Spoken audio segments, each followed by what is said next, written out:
Bonjour et bienvenue à tous et à toutes. Je me présente, je suis Judith Provost, la directrice générale du Regroupement québécois des maladies orphelines. Donc, nous sommes très heureuses de vous accueillir à notre deuxième webinaire qui portera sur le syndrome d'Ehlers-Danlos. Donc, je vais vous présenter la conférencière qui est Madame Gail Ouellette. Donc, en plus d'être présidente fondatrice du Regroupement québécois des maladies orphelines, elle est généticienne et conseillère en génétique. Elle possède un doctorat en génétique moléculaire et une maîtrise en conseil génétique. Elle a été chercheuse postdoctorale au Centre de génétique humaine à Leuven en Belgique et a fait de la recherche au Québec dans le domaine de la découverte des gènes pour les maladies complexes. Elle a aussi travaillé en clinique comme conseillère en génétique et elle a enseigné dans le diplôme sur le syndrome d'Ehlers-Danlos à l'Université de Paris-Est-Créteil. Donc, je vous souhaite une très belle présentation et à la fin de la présentation, il y aura une période de questions d'une dizaine de minutes. Donc, vous pourrez poser vos questions dans l'onglet questions et réponses. Puis, je lirai les questions à Mme Gail Ouellette. Donc, c'est à vous. Bonne présentation. Merci, Judith.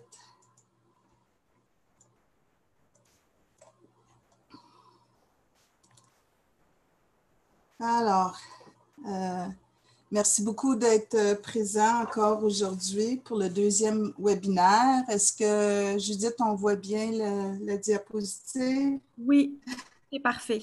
Oui, merci. Alors, le deuxième webinaire porte sur les aspects moléculaires et pathophysiologiques des syndromes d'Ehlers-Danlos. Le premier, la semaine dernière, portait sur les aspects génétiques et ce webinaire a été enregistré la semaine passée. Vous pouvez le trouver sur notre page Facebook et sur notre site web rqmo.org. Donc, je vais faire un résumé des messages de la semaine dernière sur les aspects génétiques pour ceux et celles qui n'y étaient pas. Les syndromes d'Ehlers-Danlos, je voulais préciser certaines observations génétiques pour montrer que ces syndromes ne sont pas différents d'autres syndromes génétiques par rapport à la variabilité, par rapport à la complexité. Donc, c'est quelque chose en génétique, cette complexité qu'on voit souvent.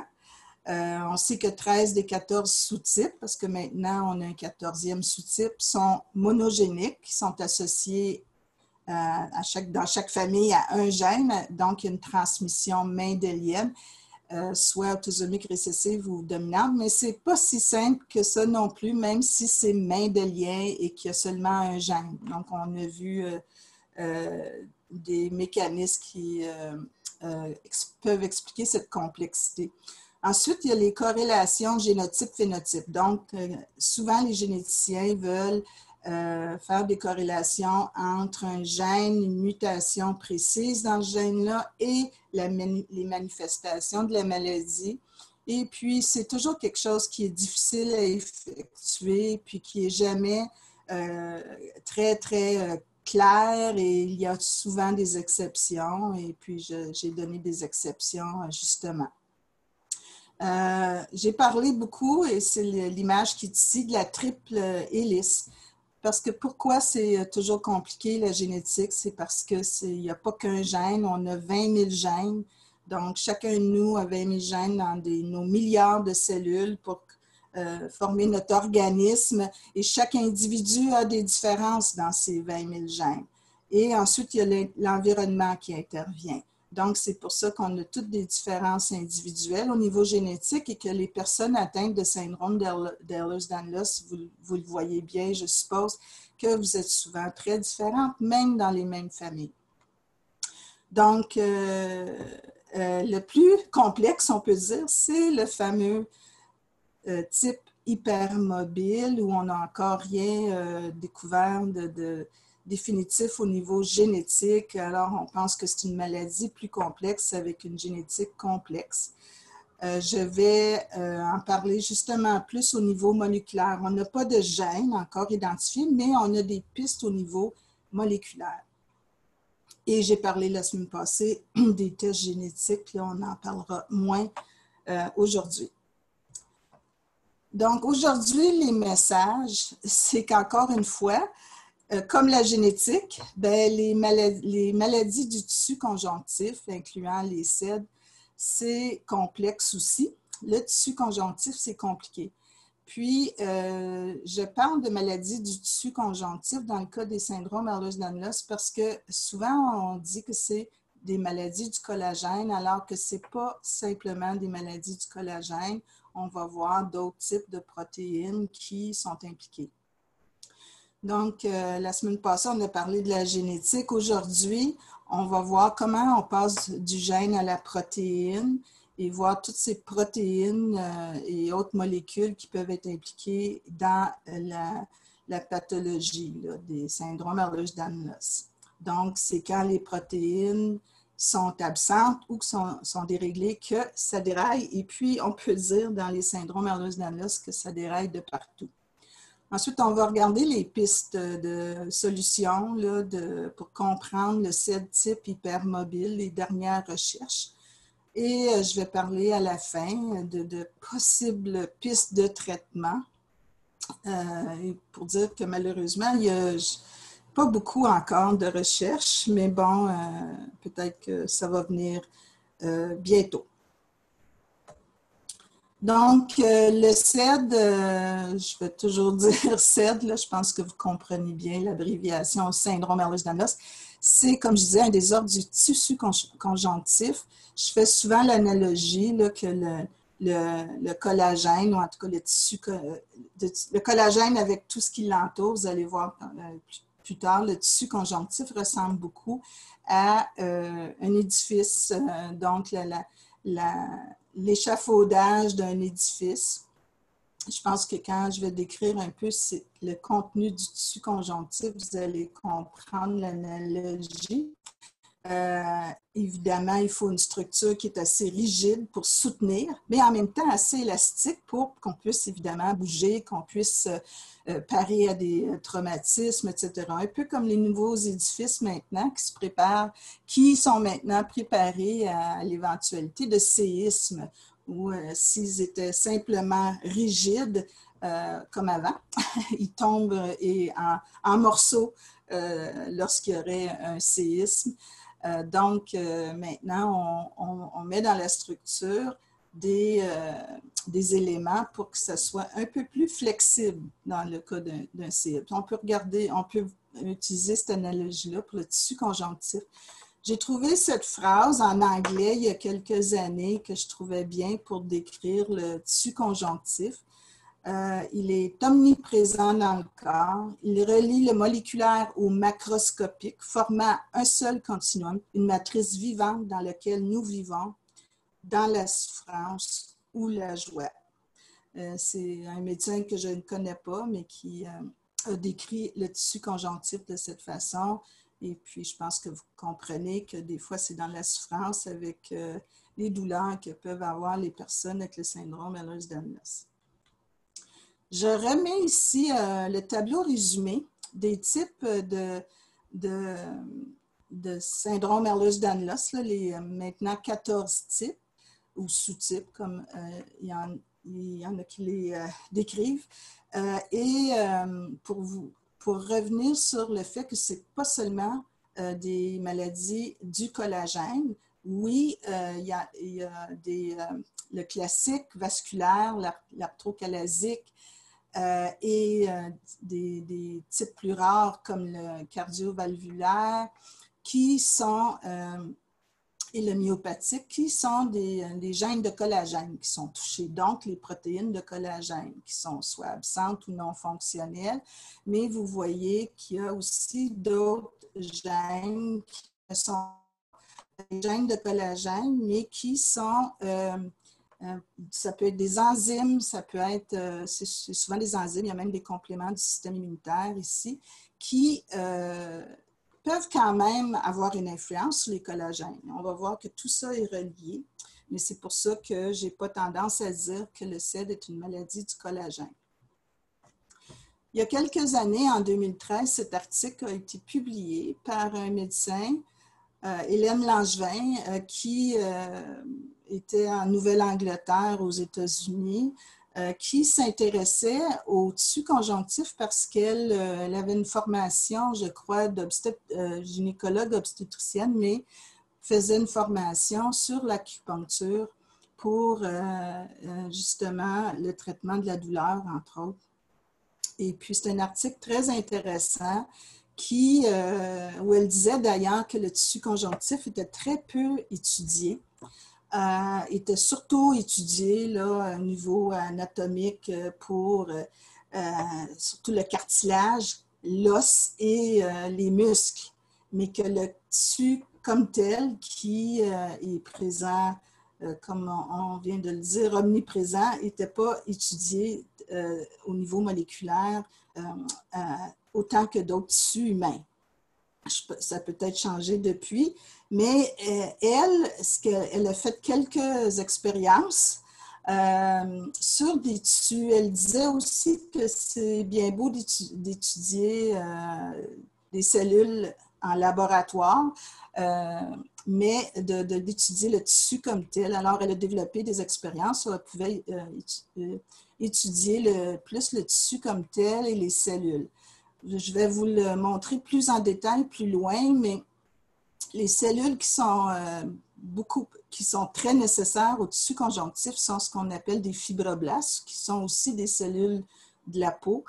Parce qu'elles produisent le collagène et d'autres molécules nécessaires au tissu conjonctif.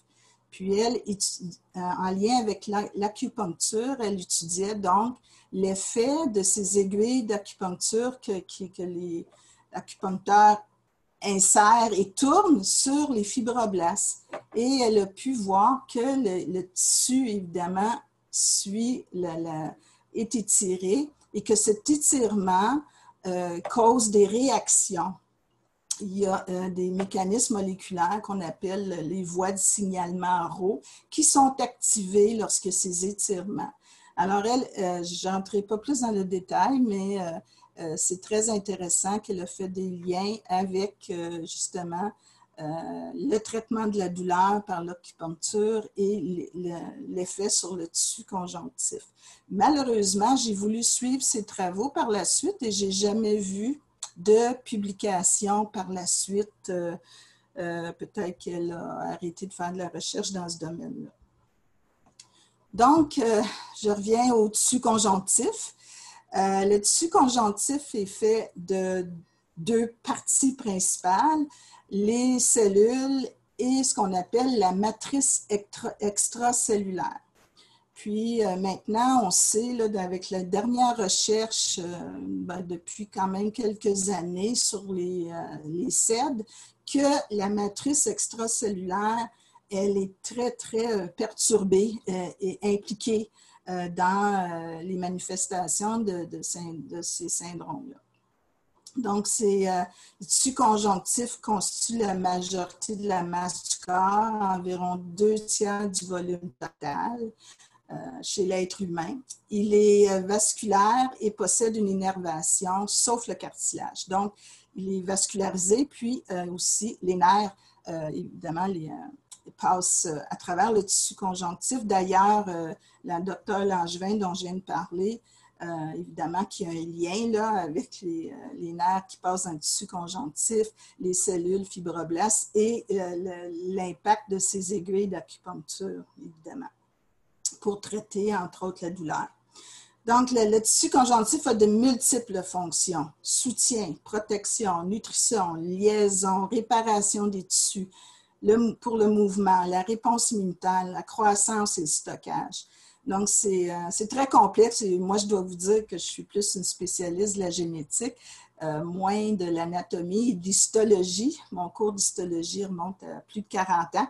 Donc, c'est sûr que je m'intéresse maintenant au tissu conjonctif à cause des SED, mais je ne suis pas une spécialiste, mais je vais essayer de vous montrer qu'est-ce que ce tissu. Et ici, on a un schéma de la matrice extracellulaire. Donc, en fait, on a, on peut imaginer là, une couche de cellules épithéliales, donc c'est une couche de cellules, par exemple, externe d'un organe. Et la matrice est composée de la membrane basale qui est ici, qui côtoie la couche de cellules épithéliales de quelque organe ce soit, et de la matrice interstitielle qu'on appelle ici. Donc, vous voyez les fibroblastes, d'ailleurs, qui sont toujours assez présentes dans cette matrice interstitielle. Il y a du liquide, évidemment, puis vous voyez là des fibres, il y a toutes sortes de fibres, ce qu'on va voir plus tard, donc ça peut être les collagènes et d'autres fibres. En fait, cette matrice interstitielle, on l'appelle une substance, la substance fondamentale. Donc, elle contient des protéoglycanes, une sorte de protéines avec aussi associées à des sucres. Ça fait comme un genre de gel, plus ou moins dense, on va voir ça aussi. De nombreuses protéines et puis évidemment de l'eau et des minéraux. Ici, sur ce schéma, on voit un capillaire qui passe dans le tissu conjonctif. Alors, il y a toujours une membrane basale là, qui est entre les différentes structures d'organes ou de vaisseaux sanguins, etc. Juste pour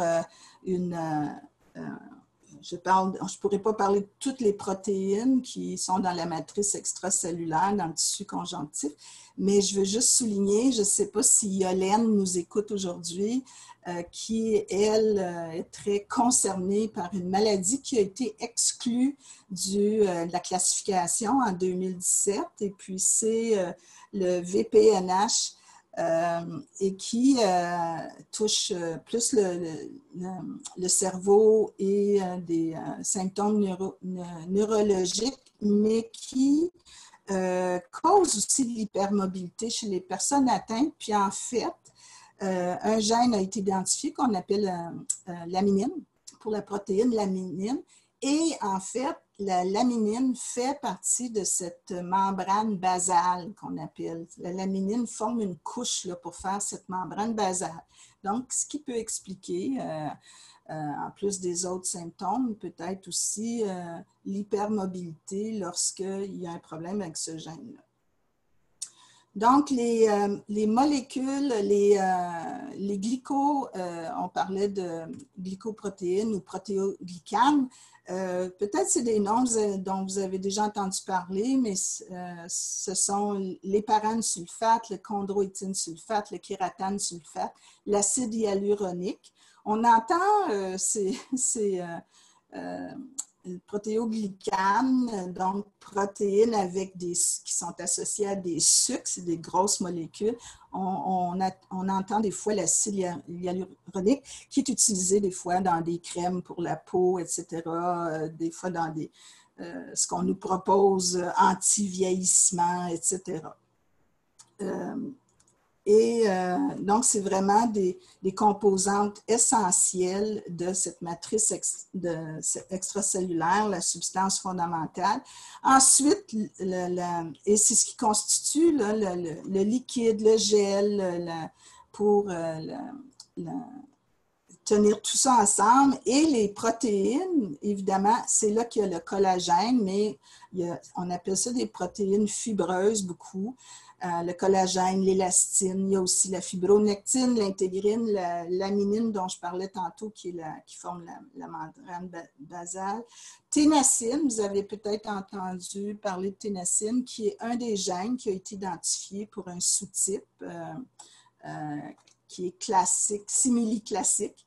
Ensuite, il y a des enzymes, toutes sortes d'enzymes, des facteurs de croissance, des cytokines qui sont impliqués dans la réponse immunitaire. Alors, au total, il y a environ 300 macromolécules là, qui se côtoient, qui sont reliées entre elles, associées de différentes façons, liées entre elles dans cette matrice extracellulaire. Donc, encore une fois, c'est pour ça que je dis aussi que le tissu conjonctif est complexe.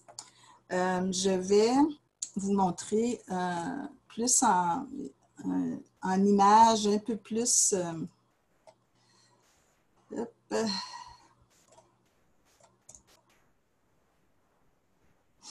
Bon, c'est peut-être là que je... Oups. Je vais retrouver...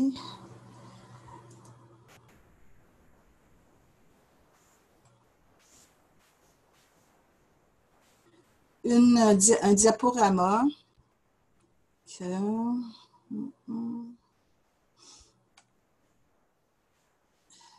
Bon. Ici.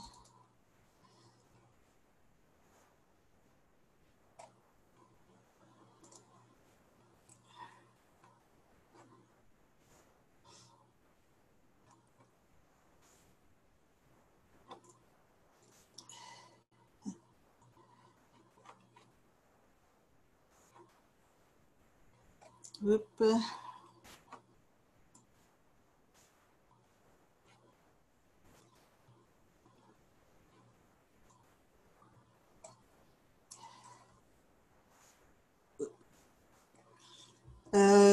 J'espère que vous voyez. Peut-être, Judith, tu peux me faire... Oui, on voit. OK, c'est beau.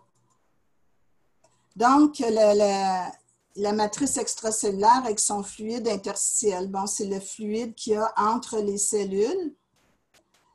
Excusez-moi. Et donc, c'est tout un groupe de cellules. Vous voyez ici un peu l'image de tantôt d'un vaisseau sanguin avec les cellules et ce fluide. Puis, on va voir un peu plus la complexité. Dans ce fluide, là, il y a l'eau, les protéines, des électrolytes, acides, sels, les hormones, les minéraux. Il y a vraiment tout ce qu'il faut pour, évidemment, nourrir et fonctionner. Ici, c'est les glycoprotéines dont je parlais, les protéoglycans, les fibres élastines, ici en rouge, collagène, ici, qui sont un peu plus larges.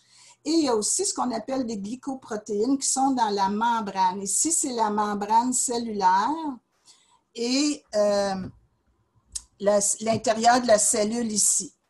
Puis, il y a toute une connexion entre toutes ces fibres et ces molécules avec l'intérieur même de la cellule à travers des protéines membranaires.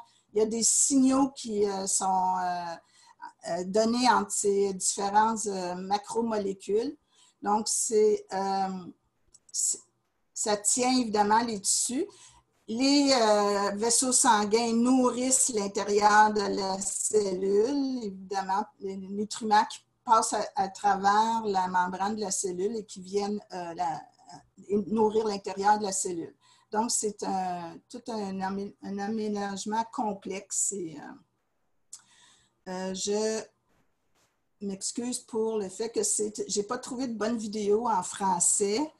Et je trouvais que c'était une bonne façon d'imager la matrice extracellulaire. Donc, je vais aller retourner à ma présentation.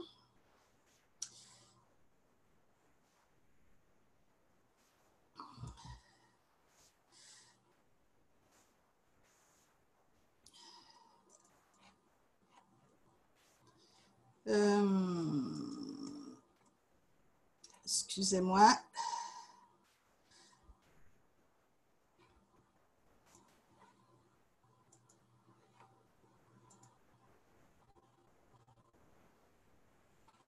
OK, je n'étais pas au bon endroit. Voilà.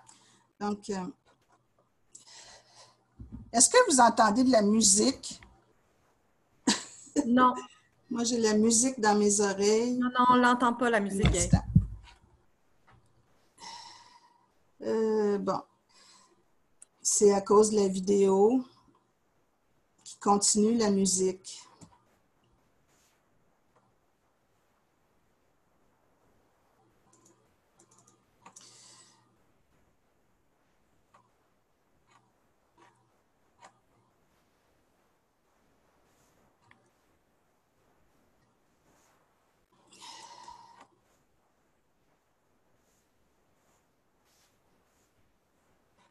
Bon, je suis désolée. Alors, je retourne à ma présentation. Alors, voici. Donc, je m'excuse.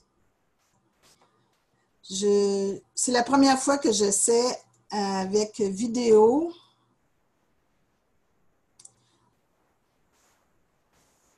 Vous entendez pas, mais moi, j'entends la... Voilà.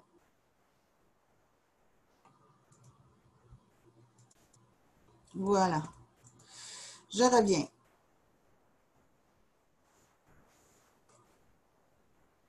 OK. Bon, donc, cette matrice extracellulaire, c'est ce qui va donner, avec sa composition et sa densité, différents types de tissus conjonctifs. Donc, il va au plus souple jusqu'au plus solide. Donc, il y a les tissus conjonctifs qu'on appelle lâches, certains qu'on appelle réticulaires, d'autres denses, mais pas aussi solides que les tissus osseux, des tissus conjonctifs élastiques. Donc, ça, c'est lorsqu'on a plus de fibres, de protéines fibreuses comme les collagènes, etc., les élastines, etc. On peut avoir une matrice extracellulaire qui est plus cellulaire. Il y a entre autres le tissu conjonctif adipeux, où il y a plus de cellules adipeuses, et un peu plus solide, qui est le cartilage, et encore plus solide, et là, c'est le tissu osseux. Donc, ce sont tous des tissus conjonctifs. Tissus osseux, évidemment, très solides et minéralisés.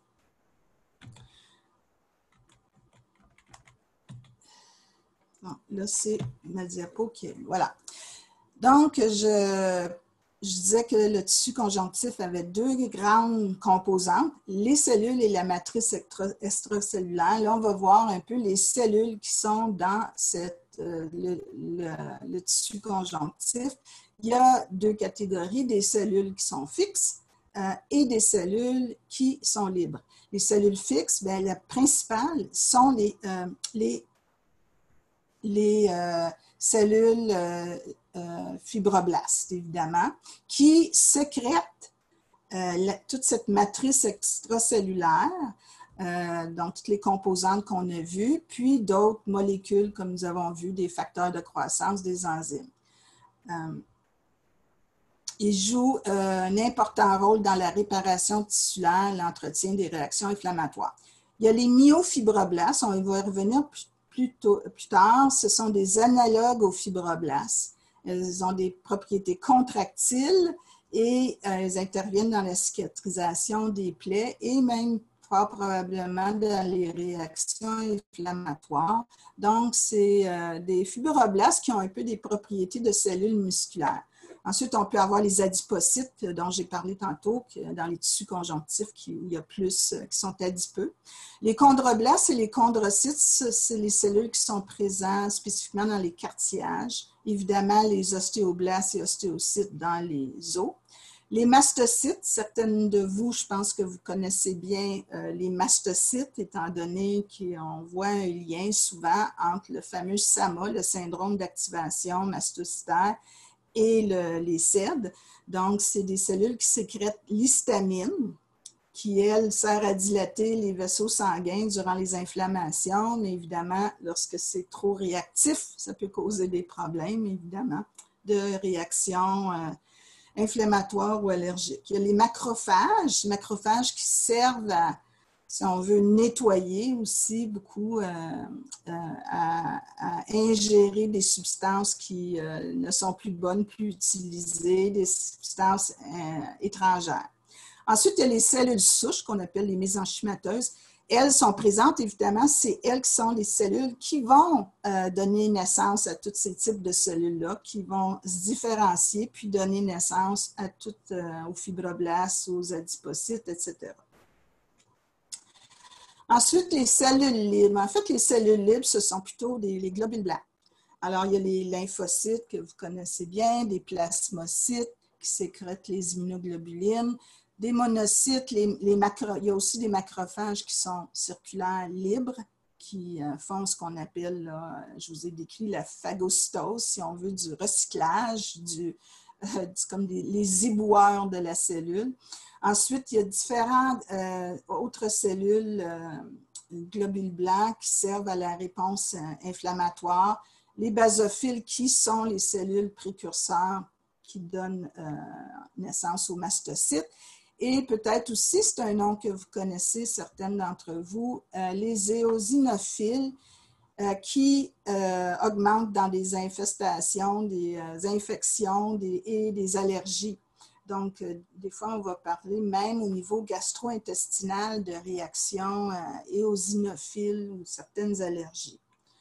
Donc, ce sont les cellules qui sont libres, libres et les cellules qui sont fixes dans le tissu conjonctif. Ensuite, il y a les fibres dont je vous parlais, donc qui sont principalement sécrétés par les fibroblastes. Ils peuvent aussi être sécrétés par d'autres types de cellules, mais principalement par les fibroblastes, donc les fibres de collagène. Donc, les molécules de base sont les collagènes. Les collagènes, ils s'agglomèrent entre elles, ils donnent des fibres qui sont longues, sinueuses, puis ils ont une grande résistance, mais pas trop d'élasticité. Ils sont vraiment là pour le soutien, le support. Donc, je vais décrire les collagènes plus en détail plus tard, étant donné qu'il y a quand même plusieurs sous-types de sels qui sont associés à ces protéines-là. Ensuite, il y a les fibres de réticuline. Elles sont fibrillaires aussi, denses, inextensibles aussi, mais sont souples. Elles ont beaucoup de glycoprotéines associées. Puis, on retrouve beaucoup dans le collagène, avec le collagène de type 3. Et réticuline, en fait, ça veut dire réticulaire, il forme un maillage, là. On va le voir plus tard dans des images. Ensuite, il y a les fibres élastiques. Les fibres élastiques, évidemment, c'est ça qui donne la capacité de contraction, d'extension, d'élasticité. Il y a l'élastine, qui est une grosse composante. Il y a plusieurs... c'est tout ce qu'on appelle une scléroprotéine qui est insoluble. Hydrophobe, ça veut dire qu'elle est évidemment pas soluble dans l'eau. Il y a aussi d'autres fibres, les oxytalanes, dont on ne parlera pas beaucoup parce que c'est plus le collagène 6 qui n'est pas impliqué dans les selles. Je veux juste vous dire, il y a beaucoup d'informations sur ces diapos. En fait, c'est les diapositives que j'utilisais dans mon cours au médecin, là, dans le diplôme à l'Université Paris-Créteil. Puis j'ai essayé de simplifier là, pour vous, mais j'ai utilisé les mêmes diapositives. Alors, voici une image, un schéma là, qui montre peut-être pas encore assez la complexité, mais vous voyez tout ce qui peut être dans le tissu conjonctif. Donc, évidemment, la substance fondamentale qui est ici, où il y a toutes ces 300 macromolécules, des globules blancs, des différents globulements qu'on a vus, les fibres de collagène. Vous allez voir que les fibres de collagène, ça forme des faisceaux, on va le voir plus tard. Ensuite, la fibre réticulaire, c'est les bleus ici. Vous voyez, réticulaires parce qu'elles sont vraiment attachées entre elles, forment un genre de maillage. Puis les fibres élastiques, on les met ici là, en zigzag là, pour montrer qu'elles peuvent se contracter. Et on a mis ici aussi une cellule adipeuse, évidemment, comme on l'a dit. Il y a de la vascularisation des capillaires et des nerfs aussi qui vont passer à travers. Donc, c'est un schéma simplifié là, de ce que peut avoir l'air le tissu conjonctif avec les cellules et la matrice extracellulaire. Je remets ce schéma que j'ai présenté la semaine dernière pour vous dire comment si on va encore plus microscopique dans les molécules, ici, ce n'est pas les vraies molécules qu'il y a dans la matrice extracellulaire, mais il faut que vous imaginiez aussi qu'il y a toutes sortes de ces 300 macromolécules qui forment des voies métaboliques reliées entre elles. Je décrivais la semaine dernière, c'était comme une usine là, avec... peut-être 20 000 travailleurs, parce que dans toute cellule, il y a 20 000 à peu près, environ de gènes humains, 20-25 000. Donc, la complexité, là, vous pouvez imaginer que tout ça travaille dans vos cellules là, tous les jours, à toutes les minutes de votre vie. Donc, c'est une grande complexité. Je vais montrer là, des images au microscope de certains types de tissus conjonctifs. Donc, on a vu tantôt que dépendant de la densité, il y a des tissus conjonctifs lâches, les réticulaires, et des denses qui sont fibreux denses ou vraiment élastiques. Donc, le tissu conjonctif lâche, c'est le tissu conjonctif le plus commun. Celui-là, il est riche en cellules, les fibroblastes, et puis il est caractérisé par une matrice extracellulaire très abondante avec donc, comme il y a beaucoup de fibroblastes, ils produisent beaucoup de collagène et aussi de fibres élastiques. Donc, c'est vraiment le plus commun. On voit des fibres, donc les fibroblastes, là, les cellules qu'on voit ici, les points, des fibres élastiques et des fibres de collagène qui sont plus gros ici. C'est une photo, évidemment, de coloration au microscope. C'est les plus communs, on a dit, sont localisés à beaucoup d'endroits, sous la peau, entre les masses musculaires, dans le chorion, la sous-muqueuse du tube digestif. Le chorion, c'est comme la couche extérieure où, lorsqu'on est à l'intérieur du tube digestif, il y a la muqueuse, puis il y a une couche qu'on appelle le chorion. C'est très présent dans cette couche-là. Aussi dans les voies respiratoires, les voies génitales, les urinaires. Dans l'extérieur, l'adventice, c'est l'extérieur de vaisseaux sanguins. L'épithélium des séreuses, c'est tout ce qui est organe là, qui peut, organe qui peut beaucoup sécréter du liquide, un peu comme les muqueuses. Puis dans beaucoup d'organes pleins. Dans les organes pleins, c'est le tissu qui contient les vaisseaux et les nerfs, ce tissu conjonctif lâche. Donc, il y a un rôle de soutien puis d'emballage des tissus et organes. Il transporte beaucoup de substances entre le sang et les tissus. Puis, c'est aussi le siège des cellules libres du système immunitaire, un rôle majeur dans les réactions inflammatoires, immunitaires et de cicatrisation. Alors, vous pouvez, lorsque je décris un peu comme ça les tissus, les molécules, certaines protéines dont je parle, vous pouvez certainement faire des liens avec les manifestations, vos manifestations pour les personnes qui sont atteintes de syndrome Ehlers-Danlos, faire des liens avec ce tissu et les molécules qui en font partie. Les tissus réticulaires, bien, vous voyez, là, c'est vraiment plus comme un maillage dont je parlais tantôt, lorsqu'on voit au microscope. C'est beaucoup les organes hématopoïétiques et lymphoïdes, comme les ganglions lymphatiques, la rate, la moelle osseuse, aussi dans le foie et le rein. Les fibres de réticuline, qu'on appelle, sont principalement faites de collagène de type 3. Si vous vous rappelez, le type 3, c'est ce qui est impliqué certains types de collagène type 3 dans le site vasculaire. Ensuite, le tissu conjonctif dense, bien, celui-là, il est dense parce qu'il est plus riche en fibres, il est plus pauvre en cellules puis en substances fondamentales. Donc, il est plus dense étant donné qu'il y a plus de fibres. Les fibres sont plus rapprochées, puis essentiellement une fonction mécanique. Donc, il y a deux types aussi, orientés et non orientés. En fait, quand ils sont orientés comme ici, vous voyez bien, là, c'est très parallèle l'orientation des fibres. Ici, c'est plus désorganisé, donc non orienté.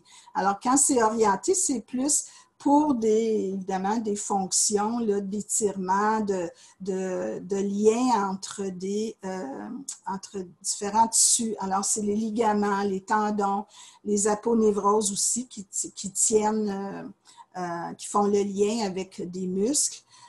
Et aussi dans la cornée, on voit ça dans la cornée, ces fibres de collagène orientées. Évidemment, il y a une raison, comme je dis, parce que les ligaments, les tendons, ça doit s'étirer dans un sens. dans une direction. Donc, c'est pour ça l'orientation. Les non-orientés, ben, ils font partie de la derme de la peau. Ils font partie aussi de la couche extérieure des os, le périos, des capsules articulaires. La durmère qui protège, en fait, c'est la couche qui est sous notre crâne pour protéger notre cerveau. Et puis aussi, ça fait partie dans certaines parties d'organes comme le foie, la rate, les reins. Ensuite, il y a les tissus conjonctifs, les tissus élastiques, denses mais élastiques. Évidemment, elles aussi sont riches en fibres, mais plus l'élastine, pauvres en cellules et en substances fondamentales, aussi évidemment une fonction mécanique. Donc, c'est une prédominance des fibres ou ce qu'on appelle les lames élastiques avec des rares fibroblastes. Et c'est souvent dans ce qu'on appelle le milieu, l'intérieur des artères de gros calibre. Donc, juste pour une dernière image pour voir comment se montre ce tissu conjonctif. Ici, c'est une image plus au microscope électronique.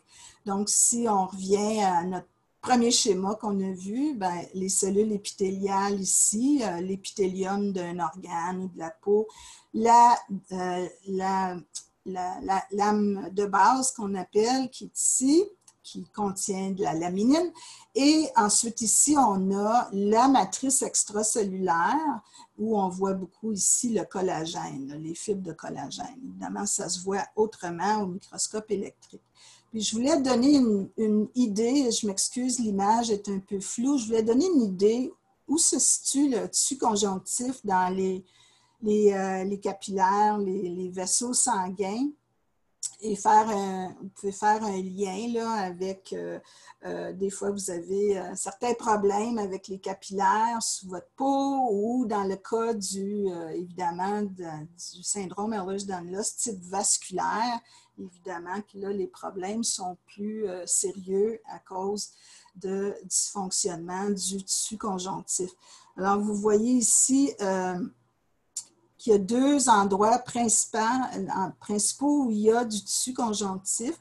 Ici, il y a vraiment l'endothélium qu'on appelle, là, qui est vraiment la couche vraiment intérieure du vaisseau du capillaire. Et il y a une couche du tissu conjonctif ici. Ensuite, il y a d'autres couches là, qui sont plus élastiques. Ici, on a même une couche de cellules musculaires parce que oui, les vaisseaux, les capillaires, artères, aortes doivent évidemment se contracter aussi. Et ensuite, il y a une autre couche élastique et à l'extérieur, qu'on appelle l'adventice, il y a le tissu conjonctif, puis qui inclut aussi les fibres musculaires encore une fois. Donc, vous voyez l'anatomie d'un vaisseau pour, et faites le lien avec la fonction de ce capillaire-là qui se contracte, qui se dilate et qui doit transporter évidemment le sang et les nutriments. Je ne prendrai pas la chance de vous présenter l'autre vidéo là, pour ne pas perdre de temps, mais ça résumait un peu ces types de tissus conjonctifs et où ils sont situés dans le corps. Je vais maintenant revenir du gène à la protéine et je vais pouvoir vous parler plus des collagènes par la suite et d'autres protéines là, qui sont concernées là, dans les syndromes Ehlers-Danlos. Alors, je veux juste rappeler, on a parlé un peu la semaine dernière, évidemment, dans une cellule, on a ici le noyau et le cytoplasme. Le noyau au centre, on voit ce qu'on appelle la chromatine, où c'est là qu'il y a notre génome, c'est-à-dire tout notre ADN avec tous nos gènes. Et ici, ben, je vais vous donner en fait le cheminement là, du gène à la fabrication d'une protéine. Je vais résumer ça rapidement. Donc, il y a l'ADN dans le noyau et l'ADN est transcrit en ARN messager, qu'on appelle, qui est une molécule semblable à l'ADN, qui a aussi seulement 4 lettres, comme on a vu dans le code génétique. Et cet ARN messager, il est épicé, coupé pour contenir seulement les parties codantes qui vont coder pour une protéine. Et cet ARN messager est ensuite exporté à travers la membrane nucléaire dans le cytoplasme de la cellule et va s'attacher à ce qu'on appelle les ribosomes. En fait, c'est un appareil qu'on appelle le réticulum endoplasmique qui est couvert de ribosomes et c'est là que l'ARN messager, qui contient le code provenant de l'ADN, va être traduit ensuite en protéines. Les protéines, c'est fait d'acides aminés. Le code génétique, en fait, il code pour des acides aminés. Donc, les ribosomes vont lire l'ARN messager pour le traduire en acides aminés et bout à bout, ces acides aminés font une protéine. Ensuite, il y a tout un processus où la protéine peut être transformée, maturée, la maturation de la protéine, et aussi passe dans d'autres organes du cytoplasme pour, entre autres, il y a toutes sortes de mécanismes. On y ajoute à la protéine une molécule OH, on appelle ça l'hydroxylation. On peut y ajouter aussi des sucres, la glycosylation. On peut faire toutes sortes de transformations parce que la protéine, souvent, ce n'est pas que une série d'acides aminés, mais d'autres molécules, si on veut, ou parties de molécules qui sont ajoutées pour justement maturer la protéine pour qu'elle ait sa fonction. Aussi, elle va être repliée. Une protéine, ce n'est pas comme l'ADN qui est simplement linéaire avec ses acides aminés et puis ses autres molécules attachées, mais elle est repliée dans une forme tridimensionnelle, et ça, c'est très important, cette forme tridimensionnelle pour la fonction de la protéine. Et ensuite, sont stockées dans des vésicules, ces protéines-là, pour être exportées, soit à l'extérieur de la cellule ou évidemment pour les besoins à l'intérieur de la cellule.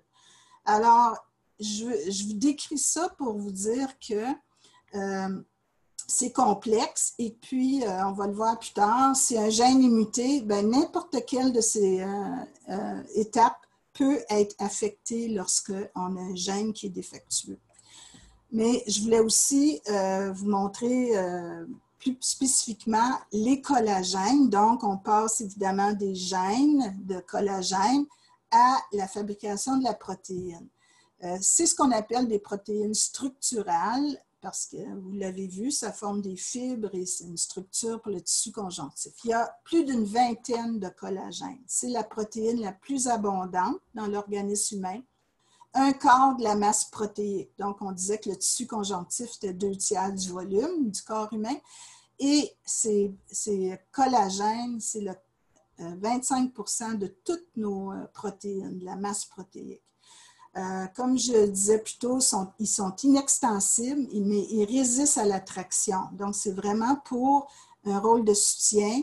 C'est pour garder la force et l'intégrité du tissu conjonctif.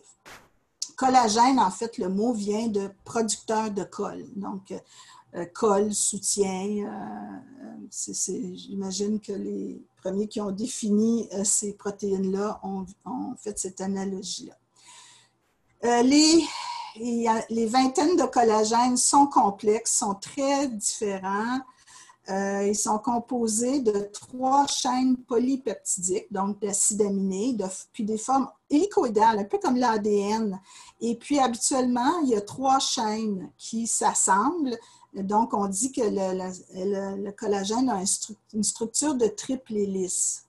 Ici, c'est un exemple d'un collagène. Vous voyez bien le triple hélice. Et puis, évidemment, à chaque bout, il y a des domaines particuliers qui ont chacun leur rôle. Ici, on le voit là en 2 dimensions ou 1 dimension, mais il faut imaginer une molécule complexe en 3 dimensions. Et je vais passer rapidement ici, là, mais vous avez sûrement entendu parler là, des chaînes alpha, peut-être, des collagènes, ou en tout cas le fait qu'on nomme des gènes Col1A1 qui donnent la protéine collagène 1.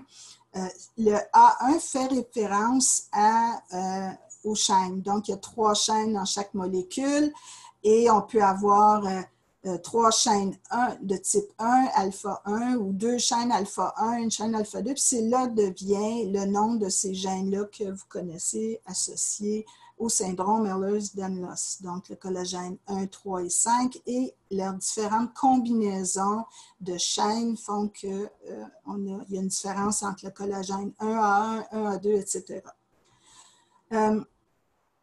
Fabrication du collagène, donc comme je l'ai dit, c'est le collagène à la base, c'est une molécule qui va s'assembler pour aller finalement de la chaîne alpha jusqu'à la fibre finale qui est dans le tissu conjonctif. Donc ici, les chaînes alpha, et puis ils passent des stades où ils sont précurseurs du collagène, le procollagène, le tropocollagène, etc. Il y a un processus où on enlève les bouts, etc. Puis on arrive au collagène final qui vont s'assembler comme ça ici en fibrille et ensuite en fibres.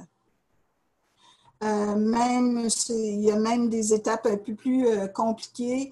Il y en a qui parlent de microfibrilles plutôt ici. Ensuite, l'assemblage de ces microfibrilles dans une fibrille et l'assemblage des fibrilles en fibres et finalement dans un faisceau, ce qu'on voyait dans les images plus tôt.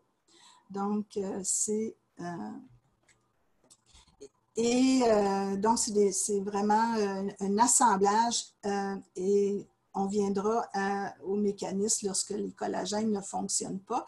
Je vais parler des types de collagènes, mais surtout ceux associés au syndrome Ehlers-Danlos. Le collagène type 1, c'est celui qui est omniprésent, qu'on dit, qui est distribué dans beaucoup de tissus et d'organes.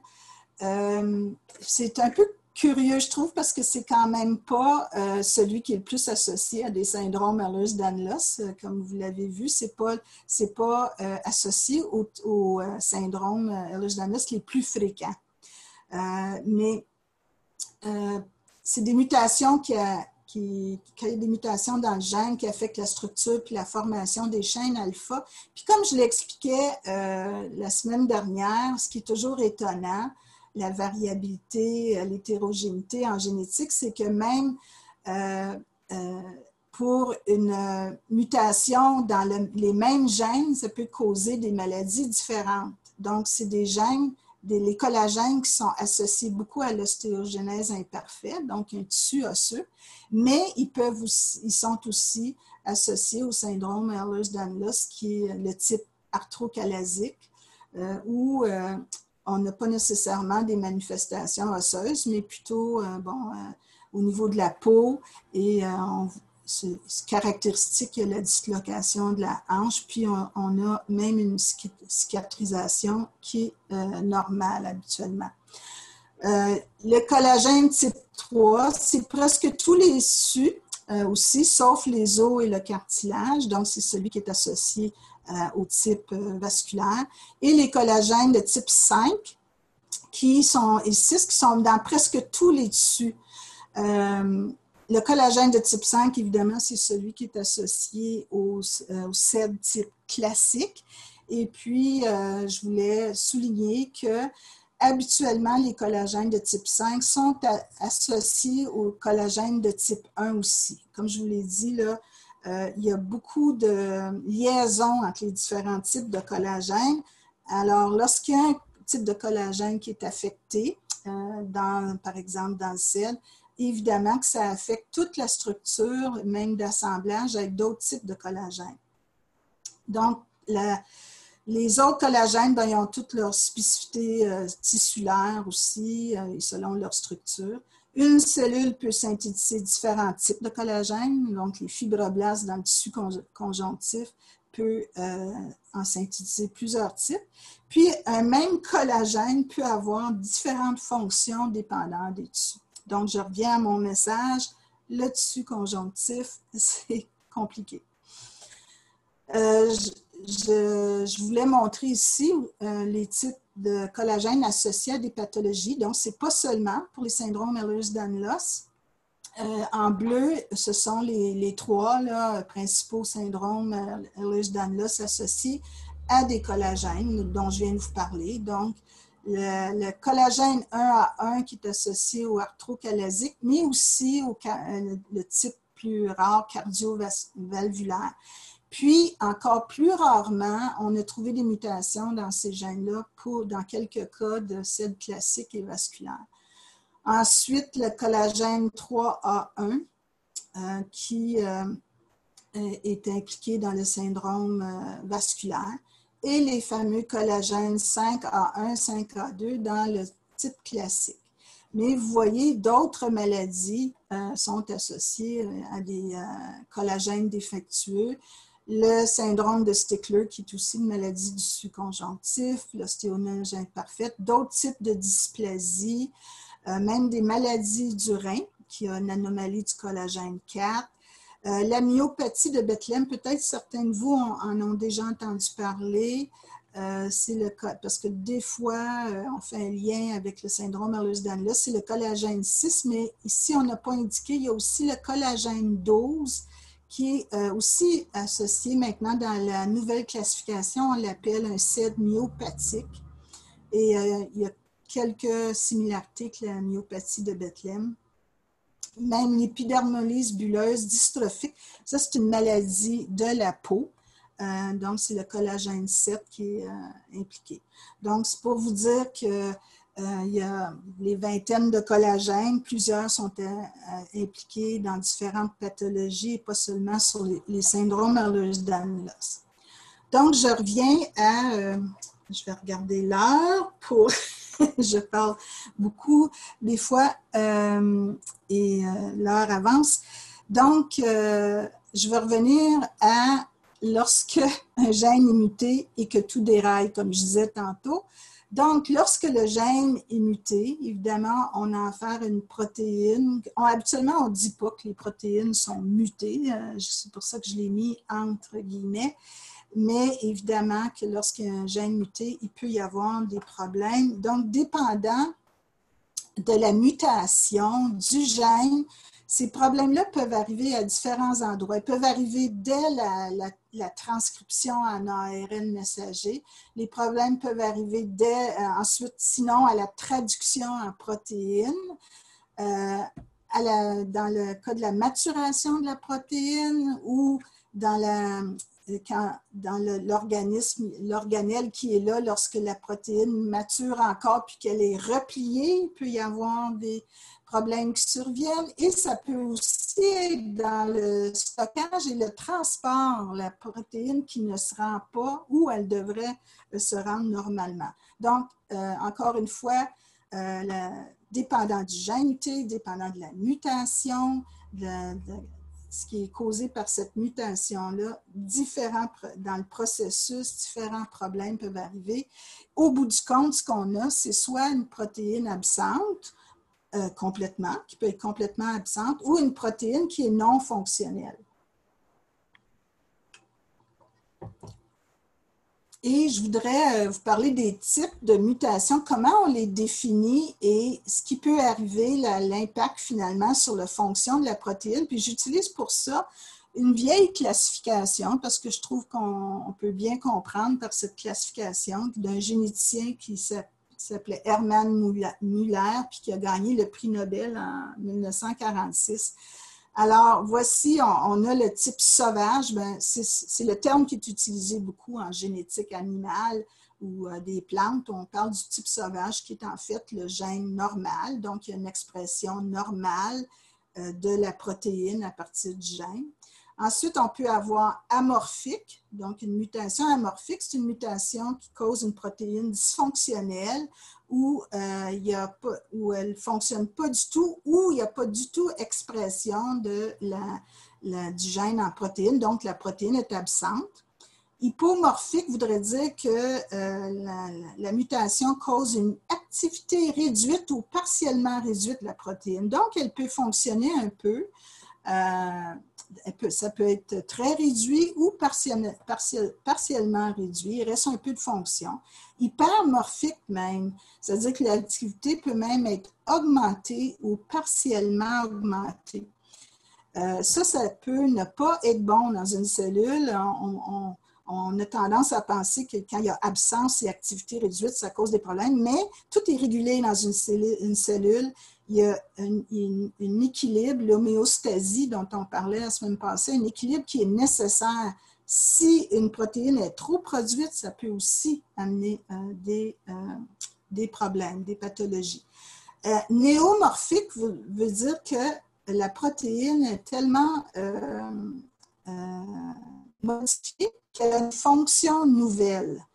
Donc, ça aussi, ça peut arriver. Et antimorphique, c'est avoir même la fonction opposée à sa fonction normale, antagoniste qu'on appelle, ou une fonction qui intervient avec la fonction normale. Là, je vais donner des exemples pour qu'on comprenne mieux ces aspects-là. Et comme je vous dis, faites toujours un peu le lien avec ce qui se passe dans le tissu conjonctif, dans vos tissus, dans vos cellules.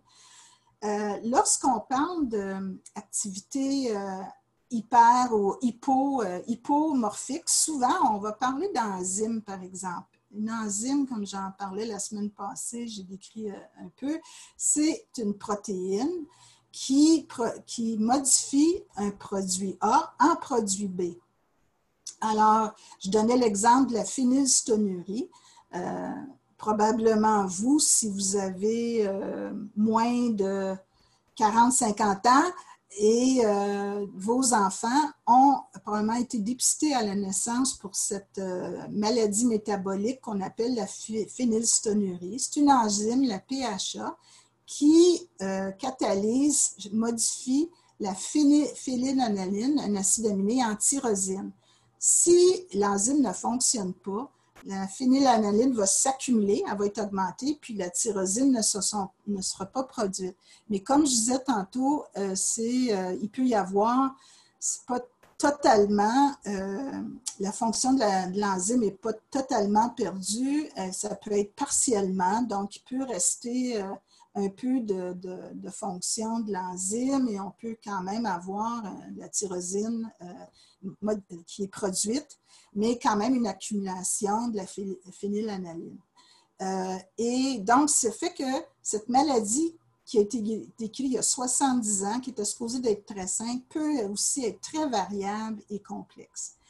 Et c'est ce genre de gène qui produit une enzyme. Souvent, c'est dans les maladies récessives. Alors, on expliquait aussi la semaine passée que dans les maladies récessives, les parents sont porteurs, mais sains, parce qu'ils ont seulement un gène qui est muté. Alors, voyez-vous, dans ce cas-là, pour les enzymes, justement, le fait qu'il y a une autre copie qui est normale et qui produit la moitié, en fait, de l'enzyme nécessaire, bien, c'est suffisant pour qu'on fonctionne normalement et qu'on n'ait pas la maladie.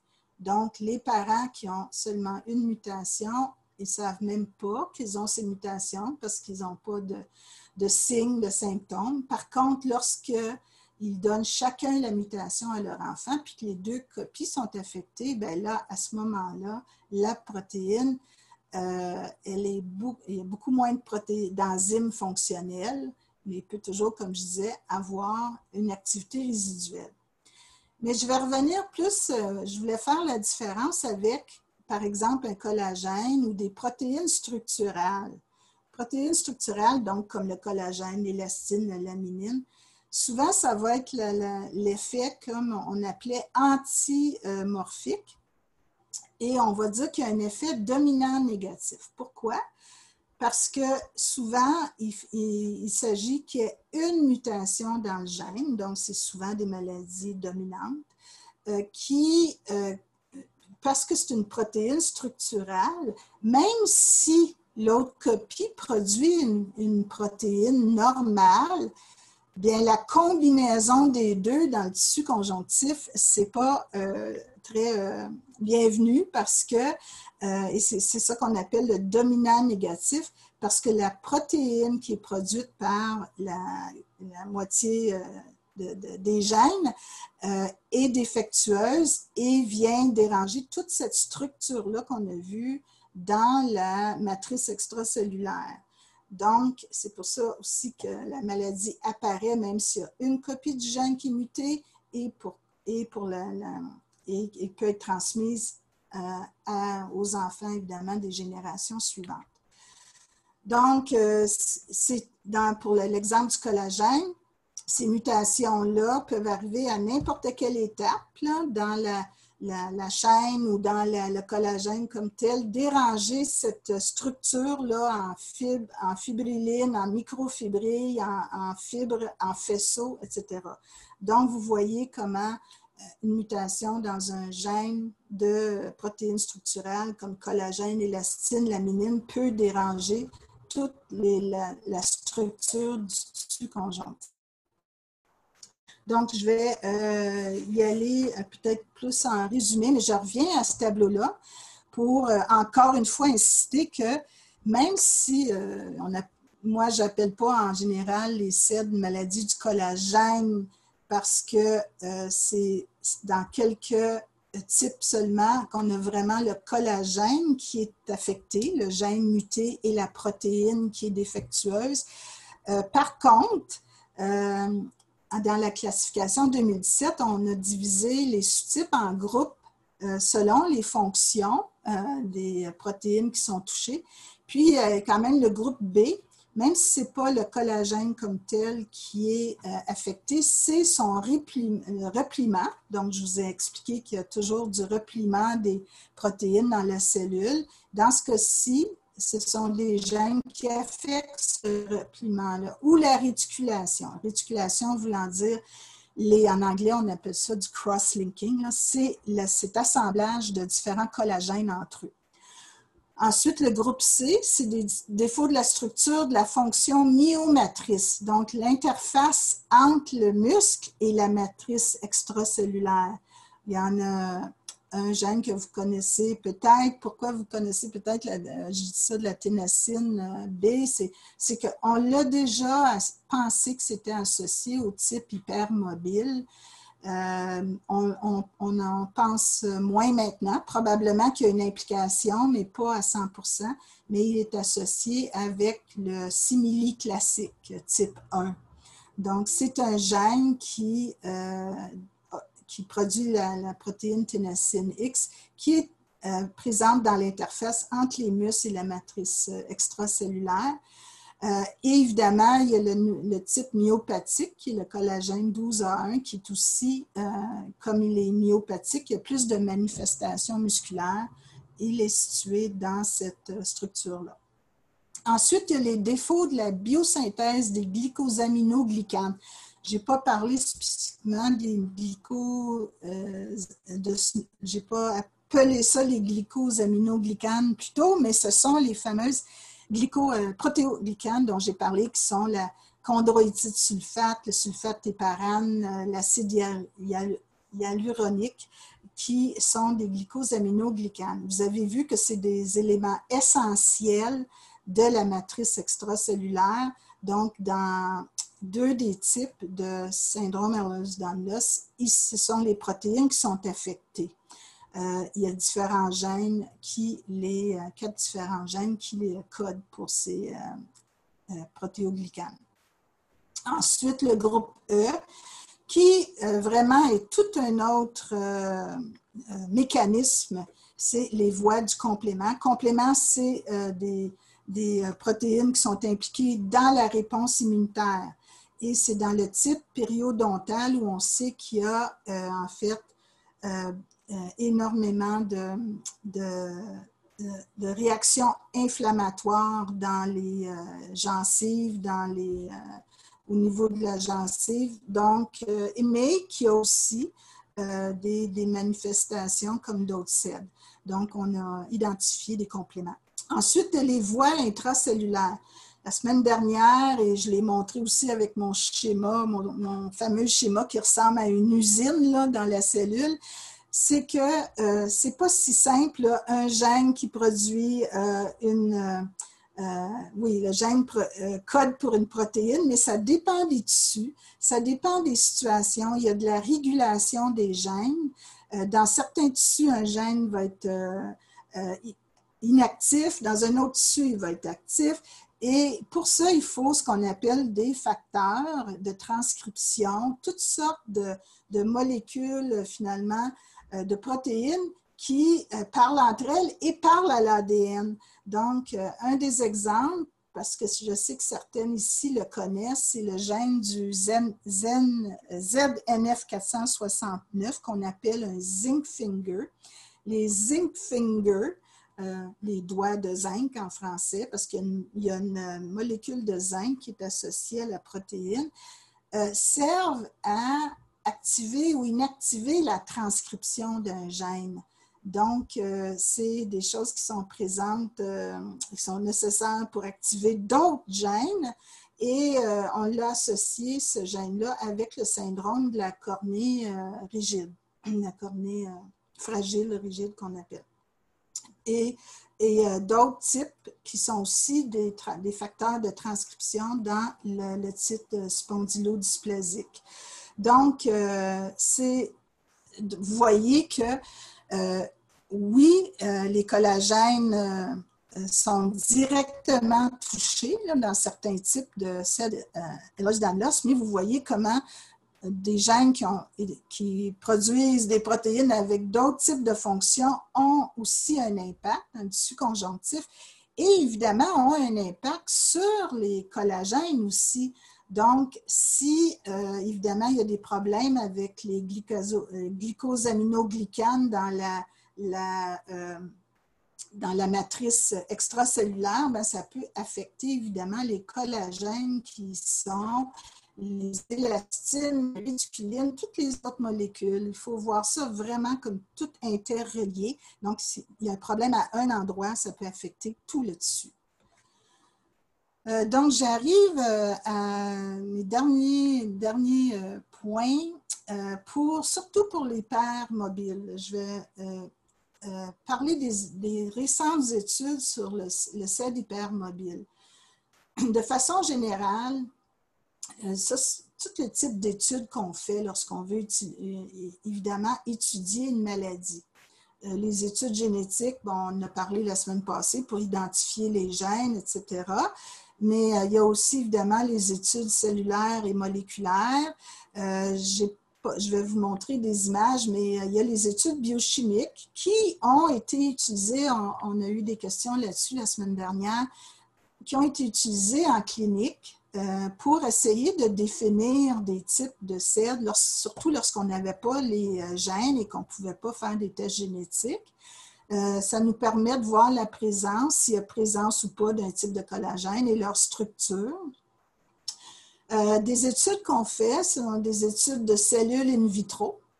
Donc, c'est des études de laboratoire. On va faire développer, par exemple, des fibroblastes ou d'autres types de cellules dans des vases de Petri, dans des laboratoires, et puis on les fait croître et on peut faire beaucoup d'expériences sur ces cellules-là, voir les protéines qui sont produites, etc. Des techniques plus récentes sont le transcriptome, qui sont l'étude de ces fameux ARN messagers. Donc, la transcription des gènes en ARN messager nous dit quel gène est exprimé ou pas dans la cellule. Alors, on peut, par des techniques de laboratoire, étudier justement dans un type de cellule et si on prend la cellule de personnes qui ont une pathologie, une maladie, on peut voir quels gènes sont exprimés ou pas, ce qui nous donne une idée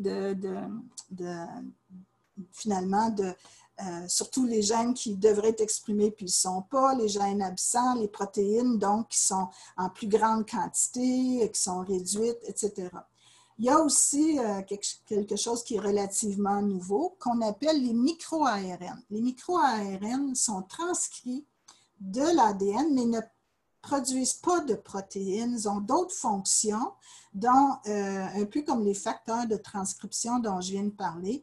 ils ont des fonctions d'aller aussi bloquer ou activer des parties d'ADN ou d'ARN pour bloquer, par exemple, la production d'une certaine protéine. Ensuite, le protéome. Le protéome, là, c'est vraiment toute la cartographie encore des protéines dans une cellule, dans un tissu. Je dis que c'est à venir parce que pour l'étude des syndromes Ehlers-Danlos, entre autres l'hypermobile, il y a une étude qui est en train de se faire. Évidemment, on fait aussi des études de modèles animaux. C'est beaucoup la souris. Des fois, il y a d'autres modèles. Puis, je vais parler plus tard des études chez l'humain. Et avant de passer aux études moléculaires, je vais vous montrer là, rapidement la structure au microscope électronique, donc plus au niveau de la... Je parlais de structure biochimique, mais moléculaire, telle qu'on le voit au microscope électronique. Vous en avez sûrement entendu parler. Ça a été beaucoup développé dans le laboratoire de la docteure Trine Hermansley à Liège, en Belgique, où elle essayait de voir les différences entre le tissu normal et les différents sous-types d'Ehlers-Danlos. Malheureusement, j'ai pris ces images d'une de ses publications qui est disponible là, en accès libre. J'avais pas, malheureusement, il n'y avait pas d'image des collagènes normaux, mais les collagènes normaux, habituellement, sont bien espacés régulièrement, sont bien ronds et si vous pensez aux fibres qu'on a vues, le faisceau qu'on a vu, si on prend une coupe là, où on voit les diamètres, là, la partie ronde là, des fibres, c'est très égal et les fibres sont très rondes. Alors que si on regarde différents types de CED, on va voir, par exemple, ici, il y a des trous, ne sont pas nécessairement ronds, les fibres, mais les faisceaux, mais ils peuvent être irréguliers. Ici, on dit que dans le type Dermatoxparaxis, qu'il y a comme des hiéroglyphes. Vous voyez que ce n'est pas très, très rond comme fibre. Ici, c'est vraiment ce qu'on a parlé un peu la semaine dernière du CED classique où on trouve ce qu'on appelle des paquets de faisceaux de fibres de collagène qu'on appelle en chou-fleur, en forme de fleurs ou de chou-fleur. Donc, ici, on en voit un ici pour le classique. C'est supposé d'être caractéristique du CED classique lorsqu'on regarde une coupe comme ça de fibroblastes, là, de cellules de la peau au microscope électronique. La semaine dernière, je vous ai montré qu'on a trouvé une exception à ça, un type classique où on ne les voyait pas, ces formations-là en fleurs. Ici, c'est l'élastine. L'élastine qui n'est pas normale parce que vous voyez des micro-cavités ici, des trous, qui fait que les fibres d'élastine ne sont pas normales. Maintenant, je vais passer aux études plus moléculaires. C'est vraiment un article qui est sorti récemment.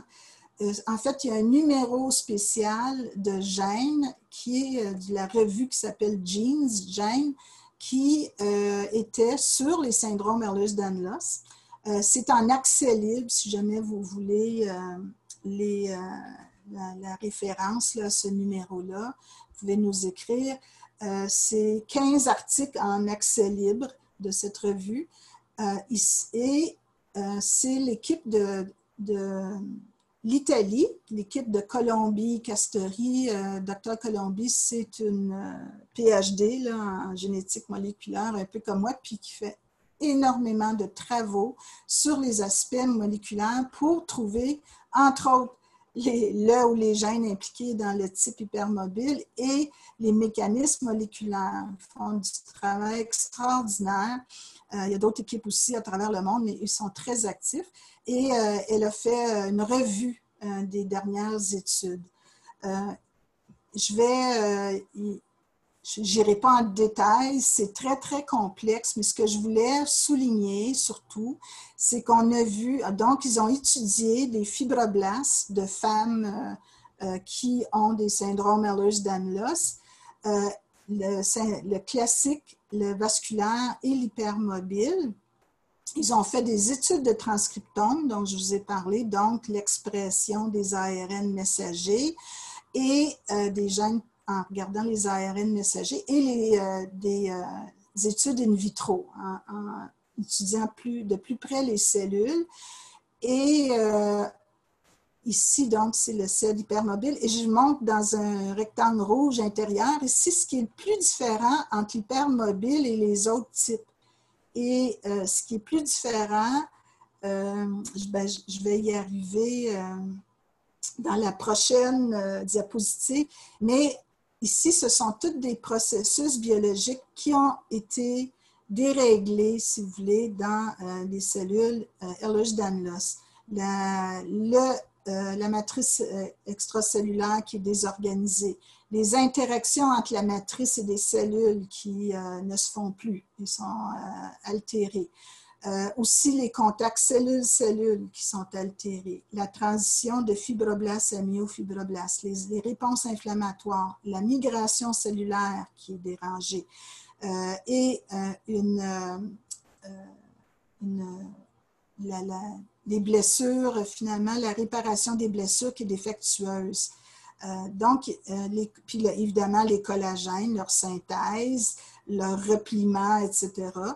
Et ici, survie de l'anoïkis. L'anoïkis, c'est un processus selon lequel les cellules vont même se donner la mort pour pouvoir, lorsque quelque chose, un traumatisme arrive et c'est tout déréglé, les cellules vont aller vers la mort. Mais ici, il y a une continuation de la vie des cellules malgré ces perturbations.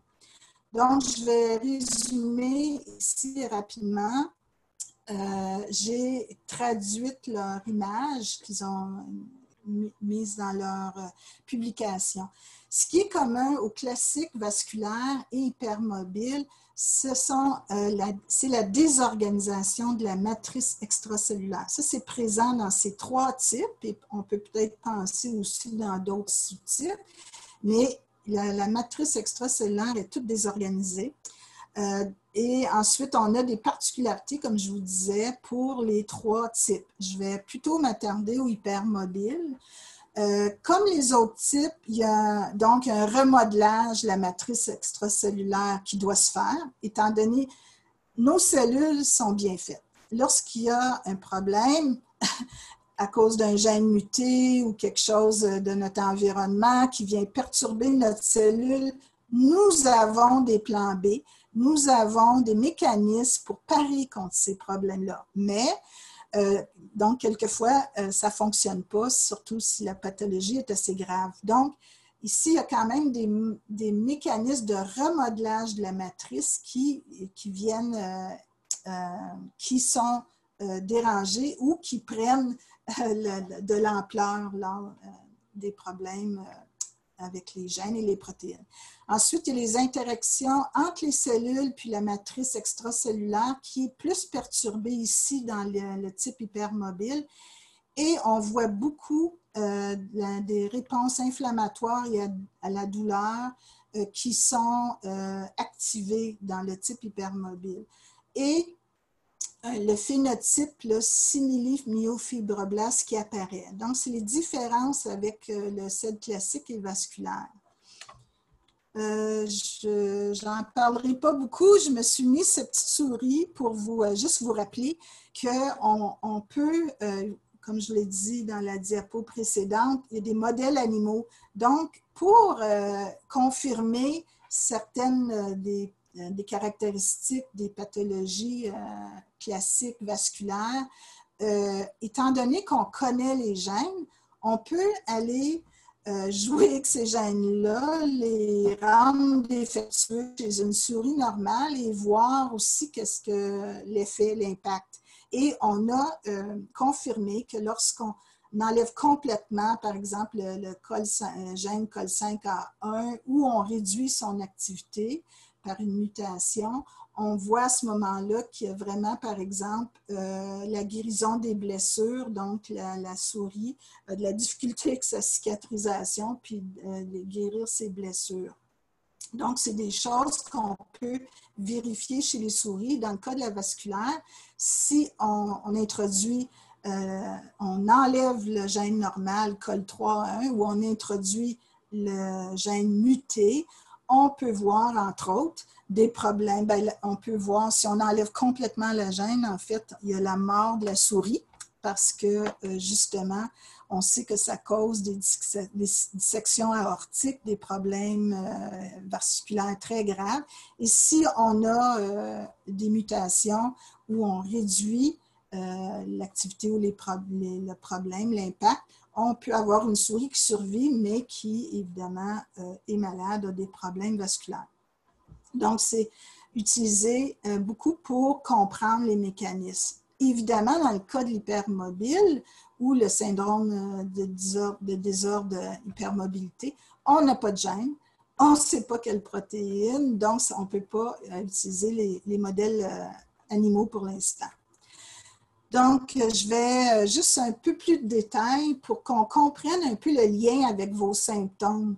Donc, on a dit qu'il y a des organisations de la matrice, là, je parle plus spécifiquement du type hypermobile, de la matrice extracellulaire, donc les collagènes qui sont perturbés, la fibronectine qui est très importante pour justement des contacts cellule-cellule, les récepteurs d'intégrine aussi qui sont très importants dans les communications entre les cellules, et l'élastine, les régulateurs, les facteurs de croissance, il y a toute une désorganisation de cette matrice-là.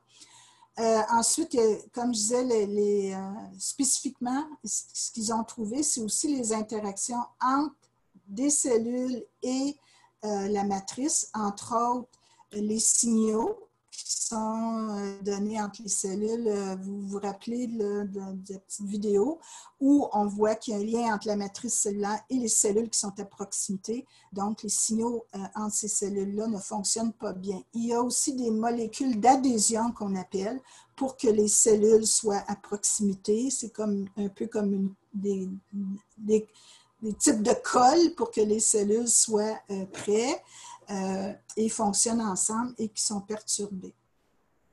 La transition fibroblast-myofibroblaste. Donc, c'est ce que je disais, les myofibroblastes, c'est comme des simili-cellules musculaires qui sont contractiles. Donc, le fibroblast ne se déplace pas tellement ou s'étire pas tellement, tandis que les myofibroblastes, un peu comme les cellules musculaires, peuvent donc se contracter et se dilater, décontracter, parce qu'ils ont même, on a même trouvé que dans le type hypermobile, il y a même des fibres d'actine qui sont formées. D'habitude, l'actine, c'est seulement dans les cellules musculaires, et là, maintenant, on les a dans les myofibroblastes.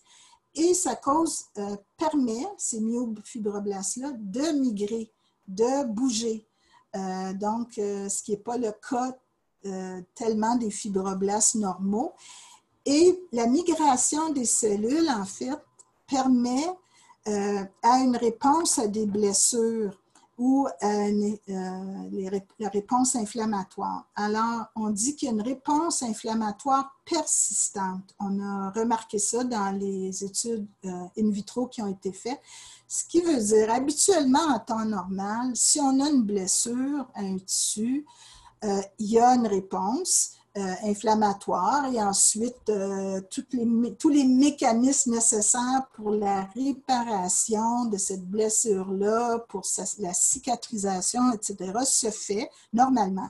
Mais si la réponse inflammatoire est persistante, ça veut dire qu'elle demeure toujours. Ces myofibroblastes font que les cellules migrent et il y a une réponse inflammatoire qui est toujours présente. Donc, ça peut expliquer les douleurs chroniques, ça peut expliquer aussi même d'autres symptômes gastro-intestinaux où il y aurait de l'inflammation aux intestins, etc. Donc, c'est tous des mécanismes qu'on commence à comprendre qui peuvent expliquer d'autres symptômes. Ensuite, il y a les gènes de la réponse inflammatoire et la réponse à la douleur et la réponse immunitaire qui sont aussi activées, trop activées ou qui sont absentes. Donc, il y a la défense antimicrobienne qui est perturbée, la perméabilité de la peau qui peut être perturbée. Moi, j'ai pas, c'est une hypothèse que j'ai, mais je sais que certaines d'entre vous, vous avez toutes sortes de problèmes de la peau qui peuvent apparaître ou vous êtes susceptible à des infections microbiennes ou fongiques et peut-être que ça fait partie, c'est le résultat de ces problèmes-là -là, qu'on a remarqué dans les études in vivo. Il y a le complément facteur D qui est important aussi dans les réponses immunitaires, l'immunité innée comme les compléments dont je parlais tantôt qui sont perturbés, les voies reliées à la douleur qui sont perturbées et donc une réponse inflammatoire qui est exagérée. Donc, ça peut expliquer là, les auteurs, Dr. Colombi et ses collaborateurs dans cette revue de la littérature, a fait quelques liens avec les manifestations des syndromes Ehlers-Danlos qui sont des hypothèses qui ont, on peut dire, un peu d'allure, mais il faut encore, évidemment, pousser plus loin pour confirmer. Mais ça peut expliquer. J'arrive à mon dernier point, et vraiment, c'est le temps de terminer pour vous. Je m'excuse de vous garder.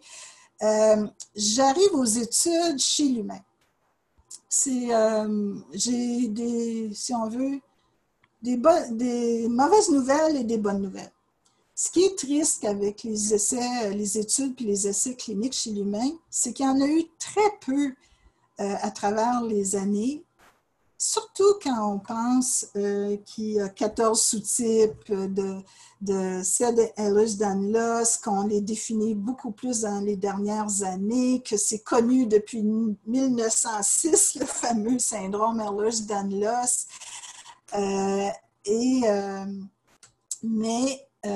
Et que des gènes ont commencé à être découverts dans les années 80, etc. Et on a très peu d'études chez les humains. Alors, je suis allée faire, et je vous dis ça parce que je suis allée faire l'inventaire sur le site qui s'appelle clinicaltrials.gov, qui est le site, si on veut, où on peut trouver les essais cliniques pour toutes les maladies là, combinées à travers le monde. C'est un site international. La plupart des personnes, des équipes de chercheurs, compagnies, universités, instituts de recherche qui font des essais cliniques ou des études chez l'humain vont inclure leurs études sur ce site, qui est un site officiel et qui permet finalement de savoir quelles études sont en cours. Alors, il y a seulement 37 études que j'ai répertoriées. Et seulement 18 de ces études-là sont interventionnelles, c'est-à-dire qu'on a vraiment étudié l'impact d'une intervention, que ce soit une thérapie, médicament, un traitement plus alternative, quoi que ce soit. Il n'y en a eu que 18 à travers les années. En fait, là, il y a peut-être une recrudescence parce qu'il y en a 12 présentement en recrutement ou qui vont commencer le recrutement bientôt.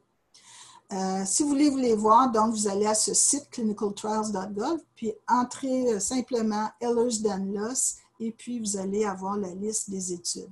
Pour les interventionnels, c'est le CED vasculaire où il y a eu un traitement de 2 médicaments, un dont vous avez peut-être entendu parler, le celiprolol, et où il y a le plus d'études pour l'imagerie des artères, la réparation des anévrismes, qui ne concerne pas seulement le syndrome Ehlers-Danlos.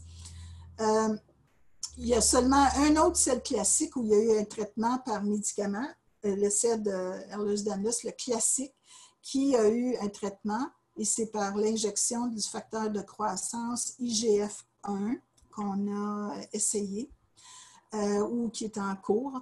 Le syndrome de la cornée fragile, on a fait une expérience pour le cross-linking au niveau de la cornée avec la riboflavine. C'est une technique pour justement diminuer l'impact sur la cornée. du syndrome. Et il y a plusieurs études qui ont été faites ou en cours sur les vêtements de compression. Et les autres études concernent la proprioception, la marche, le déficit d'attention et la douleur. Mais c'est vraiment très peu d'études. J'ai comparé avec d'autres maladies comme le spina bifida, il y a plus de 100 études. La fibrose kystique, il y en a plus de 1000. Donc, pour dire la pauvreté des essais chez les humains. Par contre, au niveau des recherches en général, il y a vraiment une recrudescence, un intérêt pour les syndromes Ehlers-Danlos. Donc, ça, c'est même l'équipe de Colombie qui le disait dans leur article. En 1956, il y a eu un chapitre de livre publié par un généticien connu, McKusick, qui avait fait il avait répertorié les publications sur les syndromes Ehlers-Danlos. Il y avait 100 publications, mais c'était surtout des articles sur des cas précis. Mais aujourd'hui, lorsqu'on regarde dans la base de données de littérature médicale, il y a plus de 4000 publications. Donc, c'est vraiment plus encourageant. Et pour vous dire, je vais revenir en arrière ici. En fait, il y a d'autres études, entre autres du protéome qui s'en vient, mais ce qui peut être encourageant, c'est que c'est triste de savoir qu'on connaît beaucoup de gènes pour les autres types, qu'on commence à connaître les mécanismes, mais qu'il n'y a pas beaucoup d'efforts faits sur les thérapies. Mais je peux vous dire que tous les résultats de cette équipe et d'autres équipes qui ont fait des études semblables donnent des pistes pour des thérapies. Par exemple, les micro-ARN dont je vous parlais, comment bloquer certaines de ces protéines défectueuses, comment bloquer certains gènes défectueux. Est-ce qu'on pourrait penser à la thérapie génique? C'est plus compliqué quand c'est par exemple, un gène de collagène plutôt qu'une enzyme. Mais bon, il faudrait qu'il y ait des équipes qui commencent plus sérieusement à peut-être voir des pistes de solutions pour des thérapies.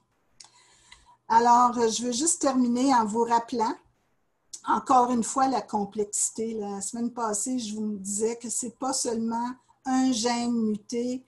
Il ne faut pas voir qu'on a seulement un gène muté, mais qu'il y a la combinaison de tous nos 19 999 autres gènes et qu'il y a aussi toutes nos cellules dans notre organisme complet. Vous avez vu là, la complexité du tissu conjonctif, l'impact que ça peut avoir sur tout votre organisme, et évidemment l'environnement. Ça, c'est ma triple hélice à moi que j'aime bien montrer.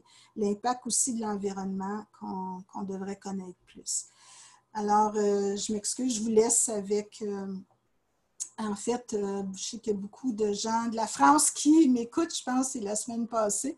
Et puis, c'est un livre qui a été publié dans les années 80-90, il me semble, si vous ne l'avez jamais lu, et ça vaut vraiment la peine. Donc, d'Albert Jacquard, un généticien qui est décédé dans les dernières années, son livre « Moi et les autres ». Et je suis retournée à ce livre-là récemment pour découvrir qu'il y avait deux citations dès le début dans sa préface qui s'appliquent beaucoup à vous. La première vient d'une chanson d'Anne Sylvestre. « Moi, je suis pas comme les autres. Ce sont eux qui me l'ont dit. Mais ce n'est pas de ma faute. Ils m'ont dit cela aussi. » Je ne connais pas la chanson, il faudrait que j'aille l'écouter. Et aussi, il finit sa préface en disant « Il ne s'agit pas de nier les différences, mais de s'en enrichir, de s'en enchanter. Et pour ça, de les regarder en face, d'en préciser la nature et d'en comprendre l'origine, ce que je souhaite ardemment qui arrive avec la recherche sur les syndromes Ehlers-Danlos. » Alors, merci beaucoup. Je m'excuse. C'est plus complexe que je pensais à expliquer tout ça. J'espère que vous avez compris quelque chose. Et puis, je vous laisse ici. Je prends le temps, moi, de prendre vos questions si vous en avez. Je vous remets cette diapositive pour nous contacter si vous avez des questions aussi. Donc, je vais arrêter le partage. Il y a des gens. Est-ce qu'il y a des gens qui ont des questions? La parole à Judith pour les questions. Bien, pour le moment, j'en ai pas. Donc, je ne sais pas s'il y a des gens qui veulent poser des questions. Ah, si, j'en ai une. Il faut juste taper Vous pouvez écrire les questions hein, sur... Oui. Alors, ils aimeraient... Tu lis, Gail, ou je la lis? Les Bonjour. fractures. Oui, sont courantes. Donc, les fractures dans le CED hypermobile.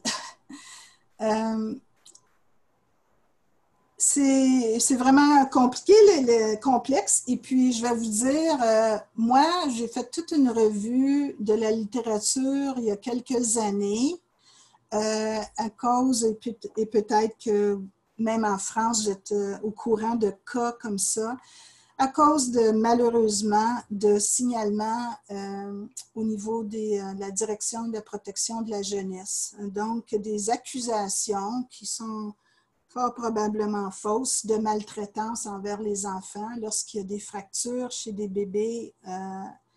Et on a même eu un scandale au Québec où un certain médecin allait trop rapidement dans ses conclusions. Donc, il y en a qui se sont avérés effectivement être des accidents pas du tout volontaires qui ont causé des fractures chez les bébés. Puis, il y a toujours la question du syndrome Ehlers-Danlos, de bébés qui viennent de familles où il y a le syndrome Ehlers-Danlos, mais pas l'ostéogenèse imparfaite.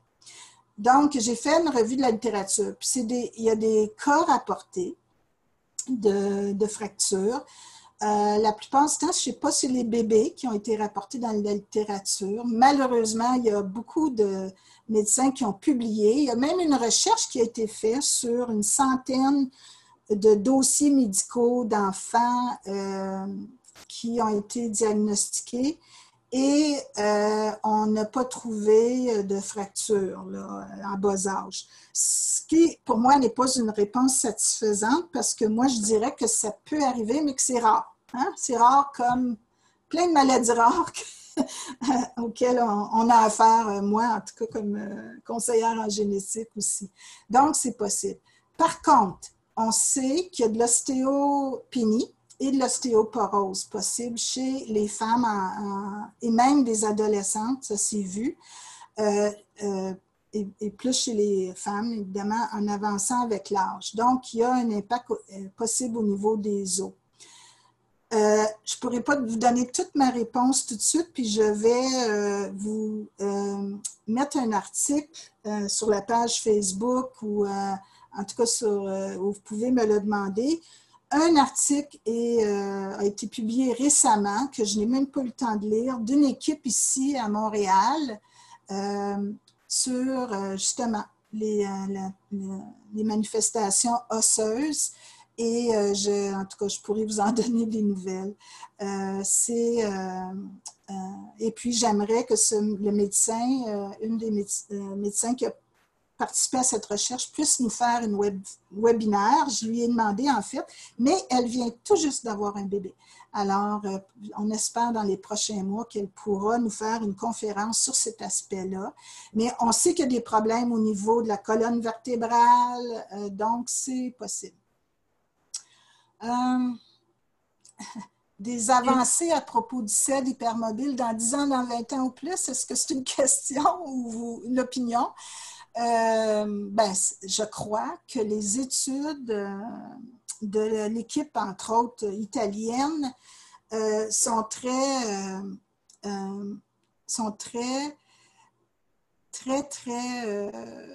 probante. C'est complexe, comme je vous ai montré dans une diapo où ça prend une vingtaine de pages dans un article. Donc, je pense qu'on avance avec les nouvelles technologies et là, ils vont faire le protéome, comme je vous disais, ce n'est pas fait encore, où ils vont faire la cartographie des protéines. Ça pourra aider, d'après moi, à donner des pistes même pour des gènes impliqués. Ce qu'on pense aujourd'hui, c'est qu'au niveau génétique, c'est probablement pas monogénique, ça ressemble plus à une maladie complexe. On a même trouvé dans ces études-là des similarités avec des marqueurs qu'on trouve dans la fibromyalgie, dans l'ostéoarthrite, dans l'arthrite rhumatoïde. Il y a même là maintenant plus qu'au niveau des manifestations, il y a même des biomarqueurs qui sont en commun, ce qui peut aussi nous donner des pistes. Alors, moi, j'ai de l'espoir. Par contre, moi, je lance un appel là, à des chercheurs. Intéressez-vous aussi à des thérapies possibles. Il me semble qu'on est en retard dans le domaine Quelqu'un qui me demande, est-ce que la greffe des cellules souches serait une piste de solution? Ben oui, toujours. C'est complexe, hein, parce que c'est multisystémique, les syndromes Ehlers-Danlos. Moi, aujourd'hui, je n'ai parlé que du tissu conjonctif, mais comme vous savez, il y a beaucoup de... C'est là que ça se passe, évidemment, probablement le plus, les problèmes. Est-ce que, par exemple, aujourd'hui, il y a de la thérapie génique par le biais de cellules souches?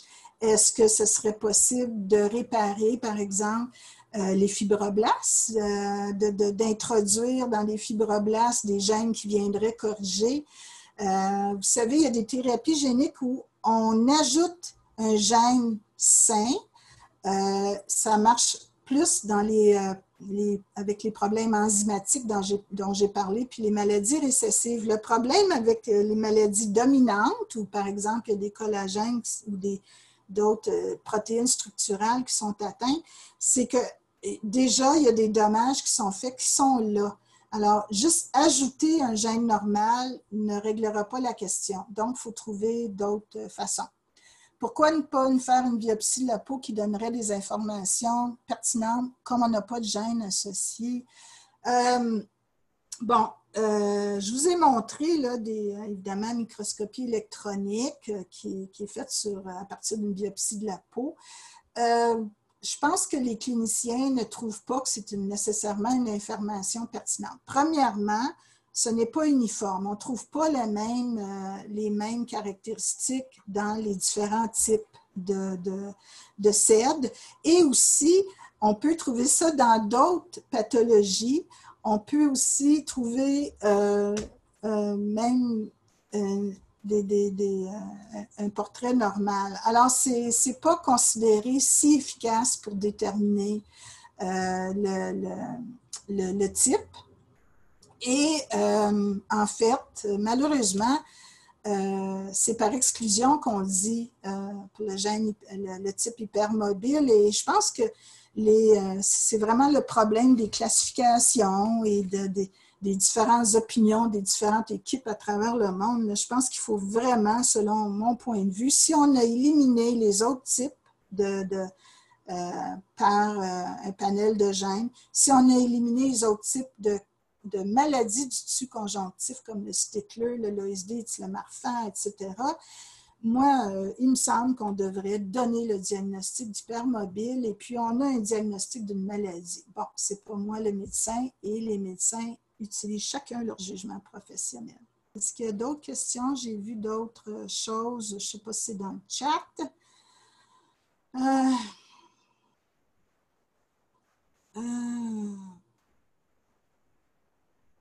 Mon Dieu, il y a toute une discussion.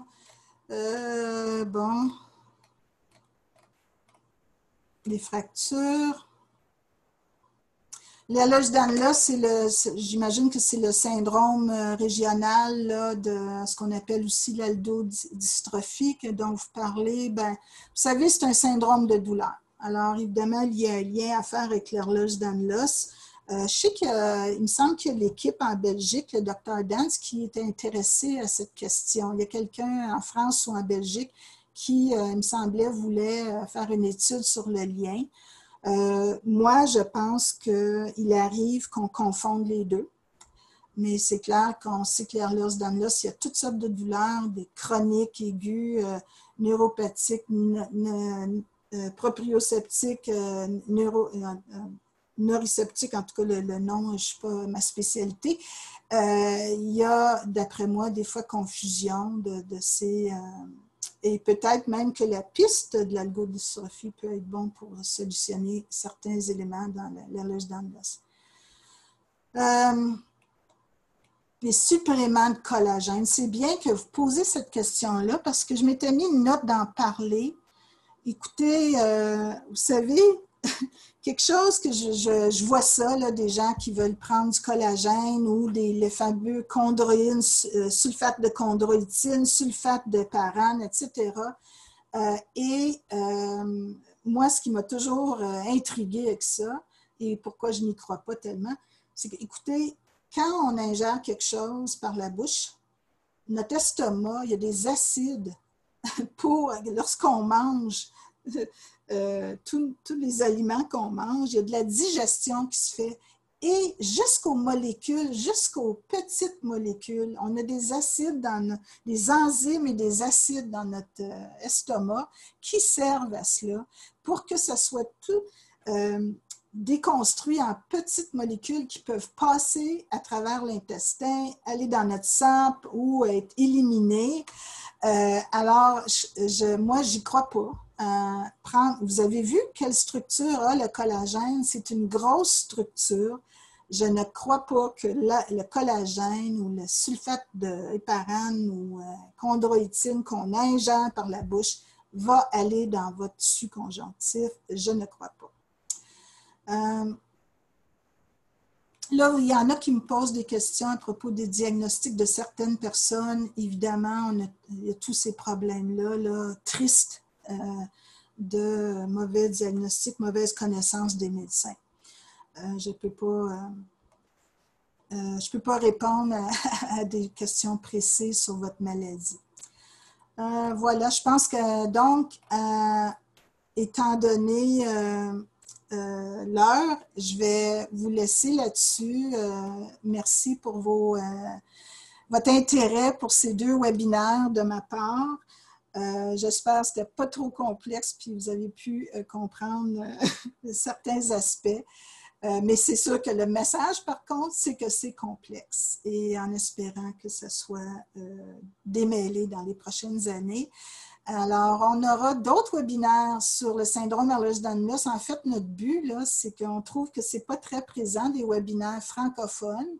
On a un petit groupe ici maintenant de gens qui se sont mis ensemble pour aider au Québec à répandre de l'information en français.